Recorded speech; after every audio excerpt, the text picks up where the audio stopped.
Assalamualaikum warahmatullahi wabarakatuh. Perkenalkan, nama saya Arya Prinanta, absen 3. Assalamualaikum warahmatullahi wabarakatuh. Nama saya Zaki Mamfawas, absen 12. Assalamualaikum warahmatullahi wabarakatuh. Nama saya Idwar Ibrahim, absen 13. Assalamualaikum warahmatullahi wabarakatuh. Perkenalkan, nama saya Hidayat Lautan, absen 16. Assalamualaikum warahmatullahi wabarakatuh. Perkenalkan, nama saya Iqbal Tabrani, absen 18.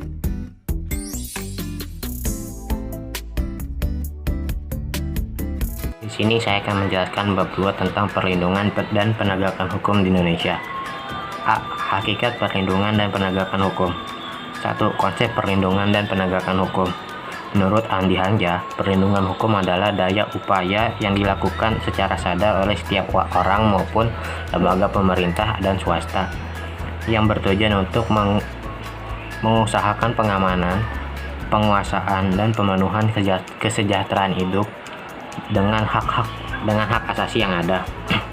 Menurut Simanjuntak, perlindungan hukum adalah segala upaya pemerintah untuk menjamin adanya kepastian hukum serta memberi perlindungan kepada warga negaranya agar hak-haknya sebagai warga negara tidak dilanggar, dan bagi yang melanggarnya akan dikenakan sanksi sesuai dengan peraturan yang ada. Unsur-unsur perlindungan hukum. Yang pertama, adanya perlindungan dari pemerintah kepada warganya. Yang kedua, jaminan kepastian hukum. Yang ketiga, berkaitan dengan hak-hak manusia. Yang keempat, adanya sanksi hukuman bagi pihak yang melanggarnya. 2. Pentingnya perlindungan dan penegakan hukum. Perlindungan dan penegakan hukum sangat penting dilakukan karena dapat mewujudkan hal-hal berikut. Yang pertama, tegaknya supremasi hukum. Yang kedua, tegaknya keadilan. Yang ketiga, mewujudkan perdamaian dalam kehidupan di masyarakat. Faktor-faktor keberhasilan proses perlindungan dan penegakan hukum menurut Sujono Sukanto. Yang pertama, hukum, yaitu UU yang dibuat tidak boleh bertentangan dengan ideologi. Yang kedua, penegak hukum harus menjalankan tugasnya dengan baik sesuai perannya. Yang ketiga, masyarakat harus memahami dan menaati hukum yang berlaku. Yang keempat, sarana dan prasarana yang mendukung penegakan hukum. Yang terakhir, kebudayaan yang berlaku. B. Peran lembaga penegak hukum dalam menjamin keadilan dan kedamaian. 1. Peran Polri, yaitu A. Melakukan penangkapan, penahanan, penggeledahan, dan penyitaan. B. Melarang setiap orang meninggalkan atau memasuki tempat kejadian. C. Membawa dan menghadap orang kepada penyelidik dalam rangka penyelidikan. D. Menyuruh orang yang dicurigai berhenti untuk mengenalkan tanda diri.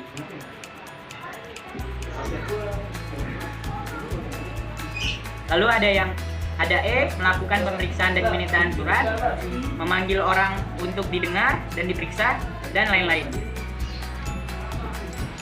Peran Kejaksaan Republik Indonesia, yaitu ada 3 bidang, yaitu bidang pidana, yaitu 1. Melakukan penutupan. 2. Melaksanakan penetapan hakim dan putusan pengadilan yang telah memperoleh kekuatan hukum tetap. 3. Melakukan pengawasan terhadap pelaksanaan putusan pidana bersyarat, putusan pidana pengawasan, dan keputusan lepas bersyarat. 4. Melakukan penyelidikan terhadap tindak pidana tertentu berdasarkan undang-undang. B. Peran dalam bidang perdata dan tata usaha negara. Kejaksaan dengan khusus dapat bertindak baik di dalam maupun di luar pengadilan untuk atas nama negara dan pemerintah.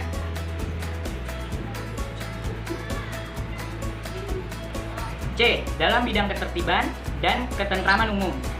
1. Peningkatan kesadaran hukum masyarakat. 2. Pengamanan kebijakan penegakan hukum. 3.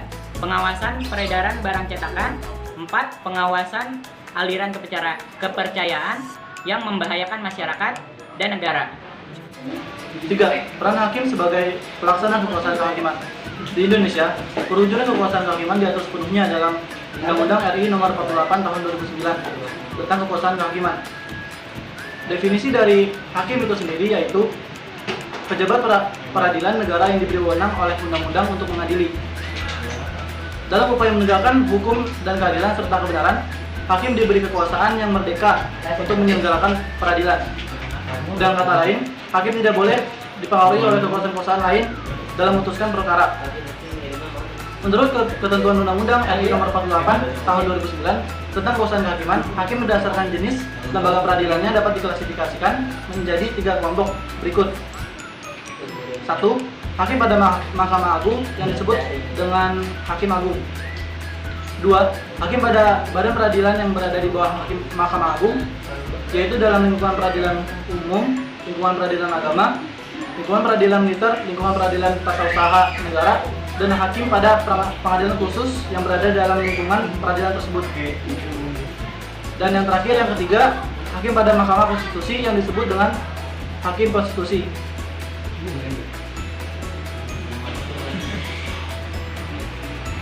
Pengadilan secara umum punya tugas untuk mengadili perkara menurut hukum dengan tidak membedakan orang. Pengadilan tidak boleh menolak untuk memeriksa, mengadili, dan memutus suatu perkara yang diajukan dengan dalih bahwa hukum tidak ada atau kurang. Pengadilan wajib memeriksa dan mengadili setiap perkara pengadilan yang masuk. 4. Peran advokat dalam penegakan hukum.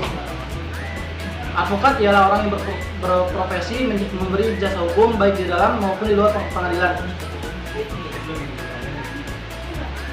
Peradaan advokat sebagai salah satu penegak hukum diatur dalam Undang-Undang RI Nomor 18 Tahun 2003 tentang advokat.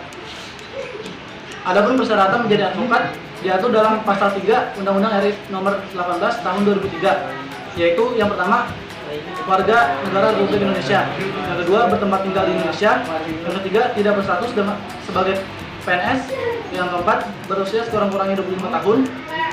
Yang kelima, berijazah sarjana yang berlatar belakang pendidikan tinggi hukum. Yang keenam, lulus ujian yang diadakan oleh organisasi advokat.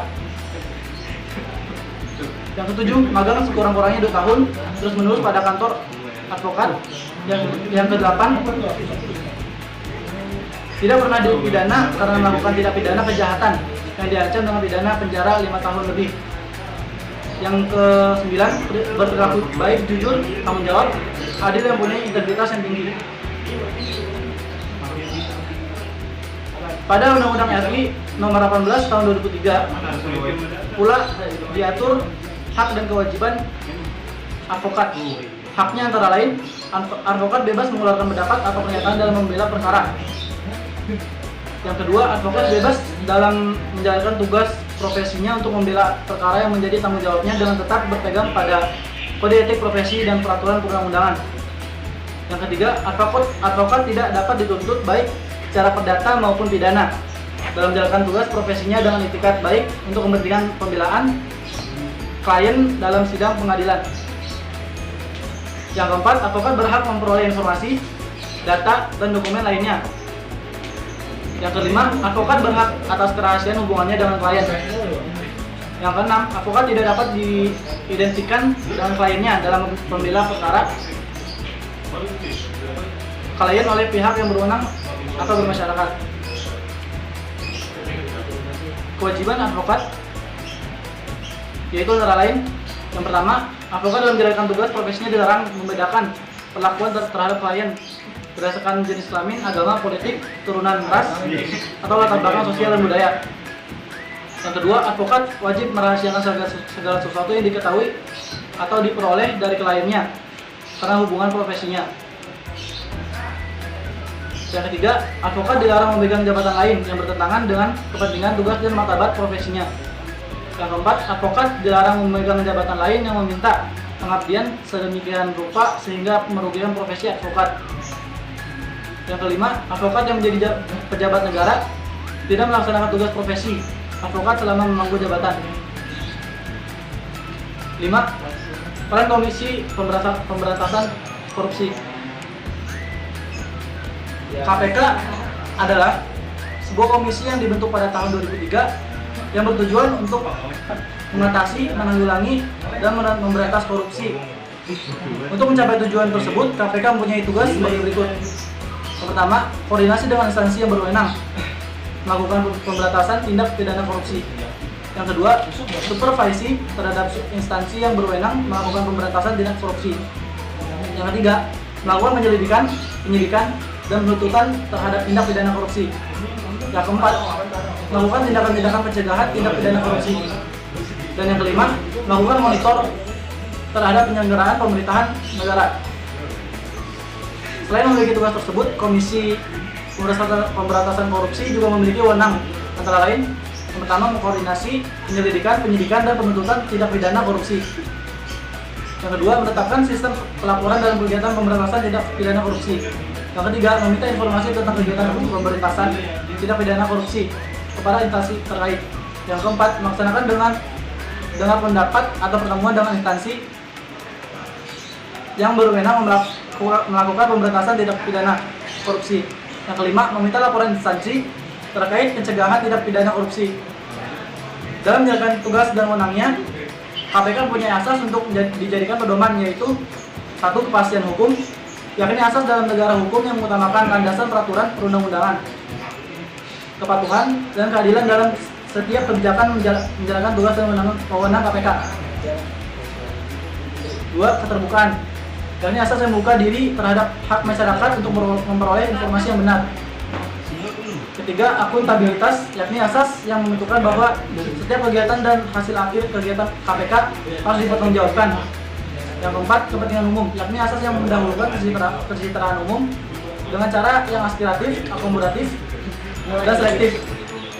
Yang kelima, proporsionalitas, yakni asas yang mengutamakan keseimbangan antara tugas, wewenang, tanggung jawab, dan kewajiban KPK. C. Dinamika pelanggaran hukum. 1. Berbagai kasus pelanggaran hukum. Anda tentu pernah mendengar peristiwa pembunuhan dan juga perampokan yang terjadi di suatu daerah. Anda juga tentunya pernah melihat di televisi seorang pejabat negara ditangkap karena melakukan korupsi. Nah, pembunuhan, perampokan, dan korupsi merupakan sebagian contoh dari pelanggaran hukum. Apa sebenarnya pelanggaran hukum itu? Mengapa terjadi pelanggaran hukum? Pelanggaran hukum disebut juga perbuatan melawan hukum, yaitu tindakan seseorang yang tidak sesuai atau bertentangan dengan aturan-aturan yang berlaku. Dengan kata lain, pelanggaran hukum merupakan pengingkaran terhadap kewajiban-kewajiban yang telah ditetapkan oleh peraturan atau hukum yang berlaku. Misalnya, kasus pembunuhan merupakan peningkatan terhadap kewajiban untuk menghormati hak hidup orang lain. Pelanggaran hukum merupakan bentuk ketidakpatuhan terhadap hukum. Ketidakpatuhan terhadap hukum dapat disebabkan oleh dua hal, yaitu pelanggaran hukum oleh si pelanggar sudah dianggap sebagai kebiasaan, dan yang kedua, hukum yang berlaku sudah tidak sesuai lagi dengan tuntutan kehidupan. Saat ini kita sering melihat berbagai pelanggaran hukum terjadi di negara ini hampir setiap hari. Kita mendapatkan informasi mengenai terjadinya tindakan melawan hukum, baik yang dilakukan oleh masyarakat ataupun oleh aparat penegak hukum sendiri. Berikut ini contoh perilaku yang bertentangan dengan aturan yang dilakukan di lingkungan keluarga, sekolah, masyarakat, bangsa, dan negara. A. Dalam lingkungan keluarga, diantaranya 1. Mengabaikan perintah orang tua. 2. Mengganggu kakak atau adik yang sedang belajar. 3. Ibadah tidak tepat waktu. 4. Menonton tayangan yang tidak boleh ditonton oleh anak-anak. 5. Nonton TV sampai larut malam. Dan yang keenam, bangun kesiangan. B. Dalam lingkungan sekolah, diantaranya 1. Menyontek ketika ulangan. 2. Datang ke sekolah terlambat. 3. Bolos mengikuti pelajaran. 4. Tidak memperhatikan penjelasan guru. Dan yang kelima, berpakaian tidak rapi dan tidak sesuai yang ditentukan sekolah. C. Dalam lingkungan masyarakat, diantaranya 1. Mangkir dari tugas ronda malam. 2. Tidak mengikuti kerja bakti dengan alasan yang tidak jelas. 3. Main hakim sendiri. 4. Mengkonsumsi obat-obat terlarang. 5. Melakukan tindakan diskriminasi kepada orang lain. 6. Melakukan perjudian. Dan yang ketujuh, membuang sampah sembarangan. D. Dalam lingkungan bangsa dan negara, diantaranya tidak memiliki KTP. 2. Tidak mematuhi rambu-rambu lalu lintas. 3. Melakukan tindakan pidana seperti pembunuhan, perampokan, penggelapan, pengedaran uang palsu, dan pembajakan karya orang lain. 4. 4. Melakukan aksi teror terhadap alat-alat kelengkapan negara. 5. Tidak berpartisipasi pada kegiatan pemilihan umum. Dan yang keenam, merusak fasilitas negara dan dengan sengaja. Macam-macam sanksi atas pelanggaran hukum. Yang pertama itu ada norma agama. Pengertian itu petunjuk hidup yang berasal dari Tuhan. Nah, contoh-contohnya itu kayak beribadah, tidak berjudi, suka beramal. Nah, sanksinya jika kita tidak melaksanakannya itu tidak langsung, karena diperolehnya setelah kita meninggal dunia, dan juga itu tergantung pahala atau dosa. Yang kedua itu ada kesusilaan. Nah, kesusilaan itu pedoman pergaulan yang hidup bersumber dari hati nurani manusia itu sendiri. Nah, contoh-contohnya itu kayak berlaku jujur, menghargai orang lain. Nah, kalau sanksinya itu tidak tegas. Kenapa? Karena hanya diri sendiri yang merasakannya, kayak merasa malu atau gimana, atau menyesal dan sebagainya. Nah, yang ketiga itu ada kesopanan. Norma kesopanan itu pedoman yang hidup timbul dari hasil pergaulan manusia di dalam masyarakat. Nah, contohnya itu kayak menghormati orang yang lebih tua, tidak berkata kasar, menerima dengan tangan kanan. Nah, sanksinya itu nggak tegas juga, karena dapat diberikan oleh masyarakat dalam bentuk celaan, cemoohan, atau pengucilan dalam pergaulan. Nah, yang keempat itu ada hukum. Hukum ini pedoman hidup yang dibuat oleh badan yang berwenang, yang bertujuan untuk mengatur manusia dalam kehidupan berbangsa dan bernegara. Contoh-contohnya itu kayak harus tertib, harus sesuai prosedur, dilarang mencuri, tidak membunuh, dan lain sebagainya. Nah, sanksinya itu tegas dan nyata, serta mengikat dan memaksa bagi setiap orang lain tanpa kecuali. Tegas itu berarti adanya aturan yang telah dibuat secara material, telah diatur dalam peraturan perundang-undangan. Nah, contoh apa tegas itu? Misal hukum pokok yang terdiri dari hukum mati, hukum penjara, dan lain sebagainya. Nah, ada juga hukum tambahan, yaitu pencabutan hak-hak tertentu, perampasan pernikahan, pengumuman keputusan hakim. Nah, nyata itu berarti adanya peraturan yang secara material telah ditetapkan kadar hukuman berdasarkan perbuatan yang dilanggarnya. Nah, terus yang ketiga, partisipasi dalam perlindungan dan penegakan hukum. Kepatuhan hukum mengandung arti bahwa seorang memiliki kesadaran untuk pertama, memahami dan menggunakan peraturan hukum perundangan yang berlaku. Kedua, mempertahankan tertib hukum yang ada. Dan tiga, menegakkan kepastian hukum. Nah, adapun ciri-ciri orang yang berperilaku sesuai dengan hukum yang berlaku dapat dilihat dari perilaku yang diperbuatnya. Yang pertama, disenangi oleh masyarakat pada umumnya. Dua, tidak menimbulkan kerugian bagi diri sendiri dan orang lain. Yang ketiga itu tidak menyinggung perasaan orang lain. Yang keempat, menciptakan keselarasan. Yang kelima, mencerminkan sikap sadar hukum. Yang keenam, mencerminkan kepatuhan terhadap hukum. Ini contoh-contoh yang mencerminkan kepatuhan terhadap hukum. Yang A, dalam kehidupan di lingkungan keluarga. Contohnya, pertama, mematuhi perintah orang tua. Dua, ibadah tepat waktu. Tiga, menghormati anggota keluarga seperti ayah, ibu, kakak, dan lain-lain. Empat, melaksanakan aturan yang dibuat dan disepakati keluarga. Terus contoh dalam kehidupan lingkungan di sekolah. Satu, menghormati kepala sekolah, guru, dan karyawan lainnya. Dua, memakai pakaian seragam yang telah ditentukan. Tiga, tidak mencontek ketika ulangan. Empat, memperhatikan penjelasan guru. Lima, mengikuti pelajaran sesuai dengan jadwal yang berlaku. Nah, terus contoh dalam kehidupan di lingkungan masyarakat. Yang pertama itu melaksanakan setiap norma yang berlaku di masyarakat. Dua, tidak bertugas ronda. Tiga, ikut serta dalam kegiatan kerja bakti. Keempat, menghormati keberadaan tetangga di sekitar rumah. Yang kelima, tidak melakukan perbuatan yang menyebabkan kekacauan di masyarakat, kayak tawuran, curi, dan lain-lain. Nah, terus yang keenam itu membayar iuran warga. Nah, lalu yang keempat itu dalam kehidupan di lingkungan bangsa dan negara. Contohnya itu satu, bersikap tertib ketika berlalu lintas di jalan raya. Yang kedua itu memiliki KTP. Yang ketiga memiliki SIM. Yang keempat ikut serta dalam kegiatan pemilihan umum. Yang kelima membayar pajak. Dan yang keenam membayar retribusi parkir.